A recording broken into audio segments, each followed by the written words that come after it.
100 দিনের কাজ চালু হওয়া নিয়ে আমাদের কোনো আপত্তি নেই, সাংবাদিক বৈঠকে বললেন কেন্দ্রীয় প্রতিমন্ত্রী সুকান্ত মজুমদার। বললাম আপনার সাথে, মানে কোর্ট অ্যাকসেপ্ট করে নিয়েছে যে দুর্নীতি হয়েছে এবং সেই দুর্নীতির জন্য যে কেন্দ্র যে দাবি করেছে যে দুর্নীতি হয়েছে সেই দাবি কিন্তু কোর্ট মেনে নিয়েছে। এবং শুধু তাই নয়, কোর্টের তরফ থেকে আরও অনেক ধরনের সাজেশন দেওয়া হয়েছে, যেমন নোডাল অফিসার বসানো, কেন্দ্র চাইলে যে কোনো জায়গায় তদন্ত করতে পারে, যে কোনো কিছু করতে পারে, এবং সেন্ট্রাল গভর্নমেন্টের দাবিকে কেন্দ্র সরকারের দাবিকে কলকাতা হাইকোর্ট প্রতি পদে সমর্থন করেছে। সেন্টারকে অ্যালাউ করা হয়েছে two impose checks, condition and regulate the implementation. অর্থাৎ যে MGNREGS এর কাজ গোটা ভারতবর্ষে রাজ্য সরকার এবং তার ত্রিস্তরীয় পঞ্চায়েত ব্যবস্থা দিয়ে লাগু করা হয়, পশ্চিমবঙ্গের ক্ষেত্রে একমাত্র কলকাতা হাইকোর্ট সেটাকে পরিবর্তন করে বলেছে যে কেন্দ্র সরকার চাইলে সরাসরি চাইলে ইম্পোজ করতে পারে, নতুন চেক অ্যান্ড কন্ট্রোল রাখতে পারে এবং কন্ডিশন লাগাতে পারে এবং রেগুলেট করতে পারে ইমপ্লিমেন্টেশন। এবং এইটা আমার মনে হয় যে ভারতবর্ষে এর আগে কোনো হয়নি। সেই জন্য আমি মনে করি যে সুপ্রিম কোর্টে বাতিল হয়েছে, কোনো অসুবিধা নেই। আমরা বরাবরই বলেছি যে দুর্নীতি বন্ধ করো, দুর্নীতির টাকা ফেরত দাও, যারা উপযুক্ত উপভোক্তা তাদের কাছে এই টাকা পৌঁছানো দরকার। যে 2 কোটির উপরে যে টাকা ফেরত এসেছে বললাম, সেই টাকা কোর্টও তাই কথা বলছে। এবং আমাদের MGNREGS অর্থাৎ 100 দিনের কাজ চালু হওয়া নিয়ে কোনো আপত্তি নেই। আমরা প্রথম থেকে একটা কথা বলেছি যে ব্যবস্থা নিতে হবে, কোর্টের রায়ে ব্যবস্থা নেওয়ার কথা বলা আছে।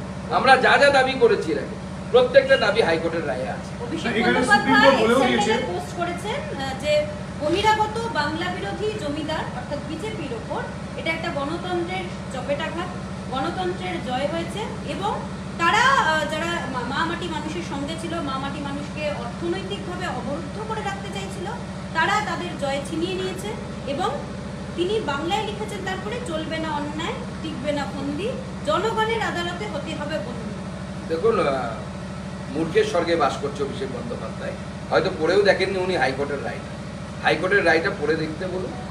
এবং আমরা চাইলে যে কোর্ট যেটা বলে দিয়েছে না, যে রেগুলেট, এতে এমন অনেক কিছু করা যায়। অভিষেক বন্দ্যোপাধ্যায়ের ট্যাপু করার ব্যবস্থা হয়ে যাবে, ট্যাপু করারও জায়গা থাকবে, সেই জায়গা কেন্দ্র সরকার চাইলে করতে পারে। এই রায়ের মধ্যে সেটা দেয়া আছে, উনি পড়ে বুঝতে পারেন। এবং বহিরাগত তো সবাই, উনি তো কৌনজ ব্রাহ্মণ, উনিও তো কৌনজ থেকে এসেছিলেন, ওনার পূর্বপুরুষ একসময় এসেছিলেন।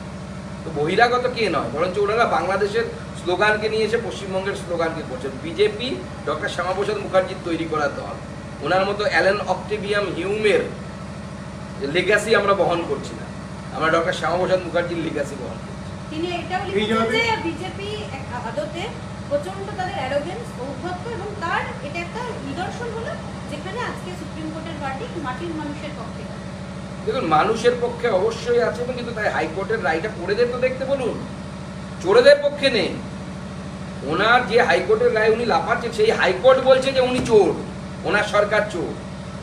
তো তার উত্তর দেবেন না? হাইকোর্টের রায়টা বলে এক একটা প্যারা পড়ুন, পড়ে উত্তর দিন তার ক্ষমতা থাকলে। বিজেপি সত্যি সত্যি অ্যারোগেন্ট দল, বারবার করে তো ওনারা ওনাদের তরফ থেকে। দেখুন, অ্যারোগেন্সি কার সে তো দেখাই যায় না। আমরা তো বিজেপির নেতা, প্রতিদিন রাস্তাঘাটে দেখা যায় আমাদেরকে। আপনারা অভিষেক বন্দ্যোপাধ্যায়কে দেখতে পান রাস্তায়, উনি তো জিম আর সাপ্লিমেন্ট খেতেই ব্যস্ত, জিম করতে আর সাপ্লিমেন্ট খাচ্ছে। সিনেমা করতে নামবেন না রাজনীতি করবেন আমরা তো বুঝতে পারছি না।